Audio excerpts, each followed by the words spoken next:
Penguin Random House Audio presenta Dios, una historia humana, de Reza Aslan, narrado por Víctor Savi. Introducción. A nuestra imagen y semejanza. De niño, creía que Dios era un anciano corpulento y poderoso que vivía en el cielo, una versión más grande y más fuerte de mi padre, y con poderes mágicos. Me lo imaginaba apuesto y canoso, con una larga cabellera gris que le cubría los anchos hombros, sentado en un trono forrado de nubes, y cuando hablaba, su voz retumbaba por el cielo, sobre todo cuando estaba enfadado, como solía ser el caso.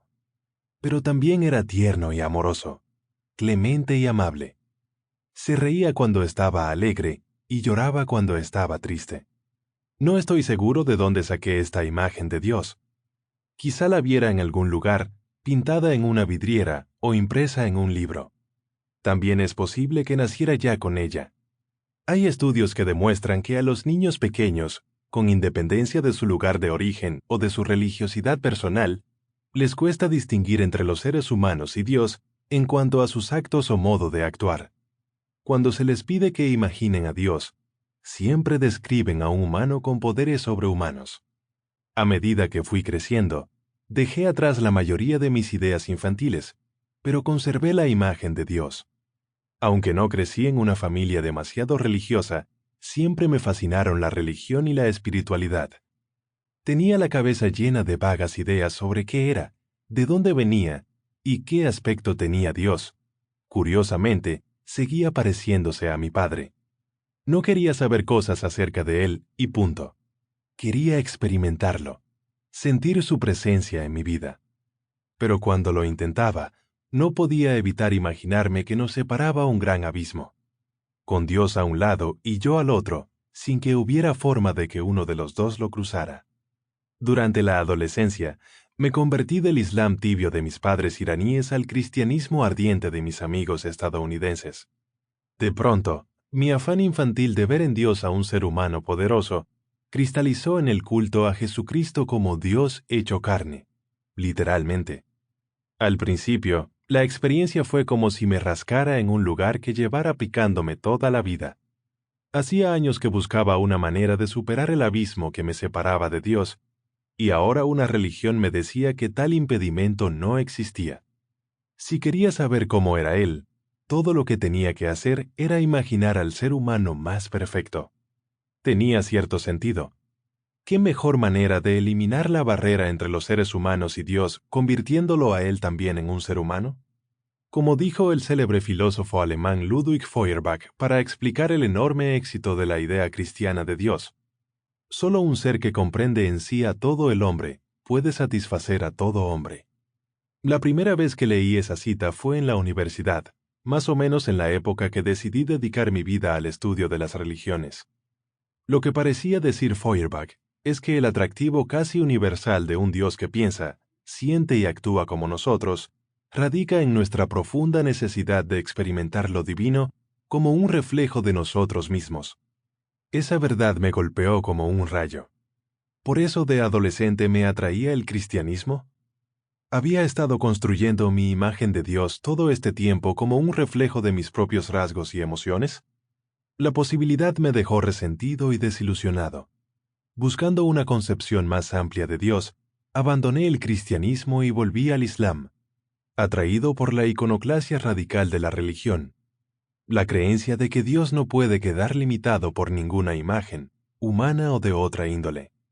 Reconocí rápidamente, sin embargo, que el rechazo del Islam a la representación de Dios en forma humana no se traduce en un rechazo a pensar en Dios en términos humanos.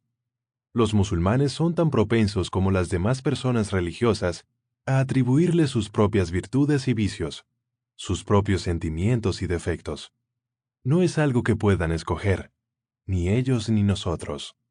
Resulta que esta compulsión por humanizar lo divino es algo para lo que está programado nuestro cerebro, y por eso se ha convertido en un rasgo fundamental de casi todas las tradiciones religiosas que el mundo ha conocido.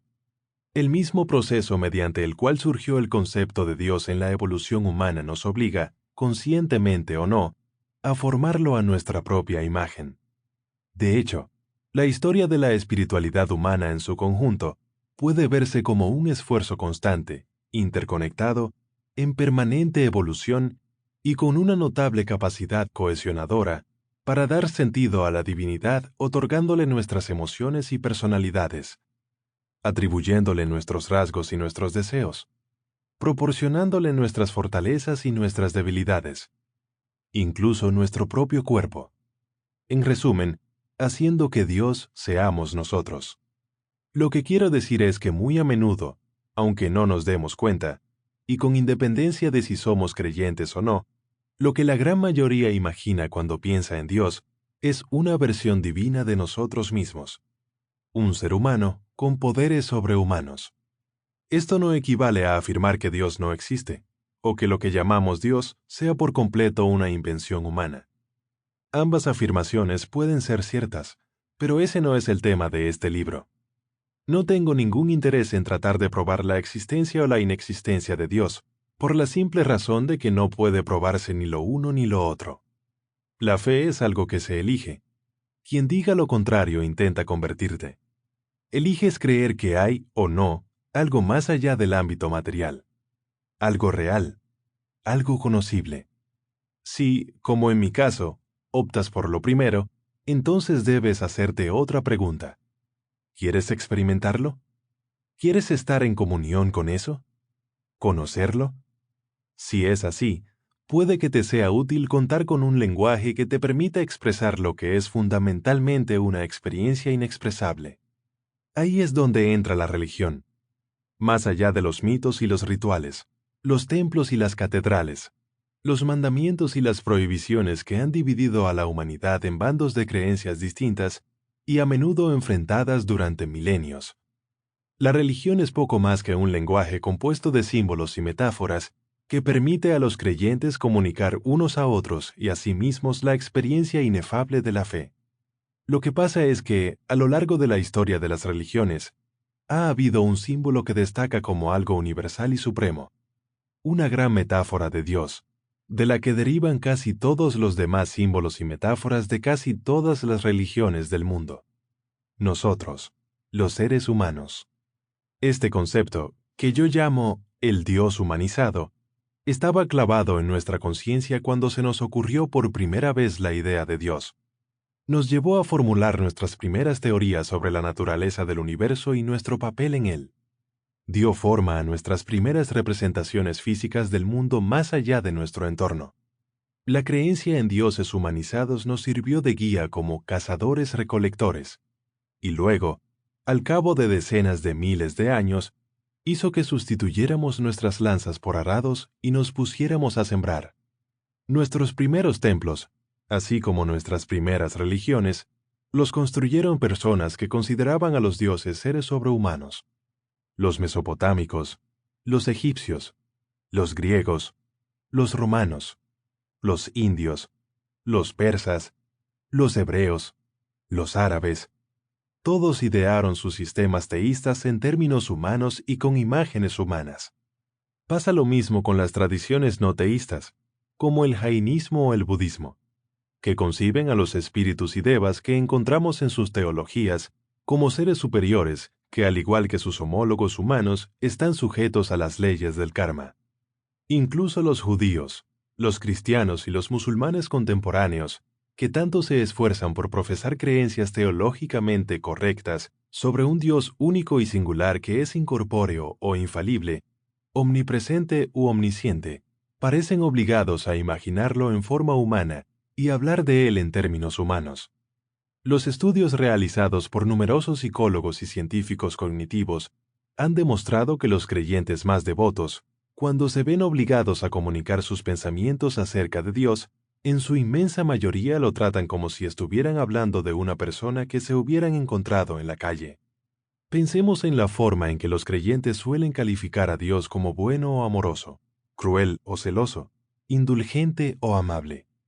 Sin embargo, esta insistencia en recurrir a emociones humanas para describir algo que, sea lo que sea, desde luego no es humano, demuestra la necesidad existencial de proyectar nuestra humanidad en Dios, de otorgarle Sample complete.